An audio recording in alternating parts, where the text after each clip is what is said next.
So now I want to show seaming either like a cast off or cast on edge to the side of your knitting.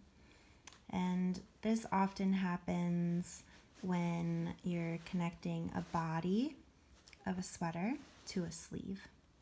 This is a case in which you would do this, but also just like conceptually, it's important to like sort of notice and read your fabric and use this technique when connecting a side of knitting to a cast on or cast off edge. So again, you want to identify a stitch and a half in from the side of your knitting and go underneath that bar. Bring your yarn through, and so we'll remain consistent in that column this whole time. Then you're going to go to your cast on or cast off edge, and you want to identify a full knitted stitch. So remember, a full knitted stitch is this whole loop here that I'm tracing. So you want to go underneath both legs of that loop, the full loop. Bring your yarn through. We'll do this a few times. So I'm going to go to the stitch above, pull through.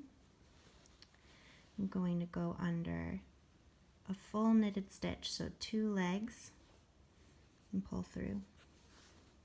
Now something to pay attention to is a knitted stitch is wider, we're looking at the width here, than it is tall. We're looking at the height here. So roughly we know that 3 rows of knitting is approximately 2 stitches wide. So with this in mind, when we go to pick up a row after picking up 2 stitches, we're going to pick up 2 rows. So we go under 1 full stitch,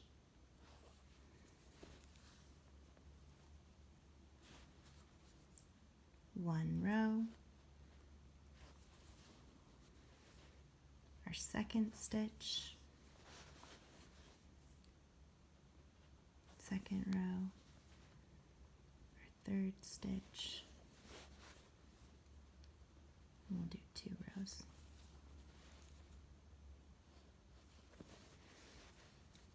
After about a 1/2 inch, you can pull the yarn that you're working with, and you'll see this really nice, clean, invisible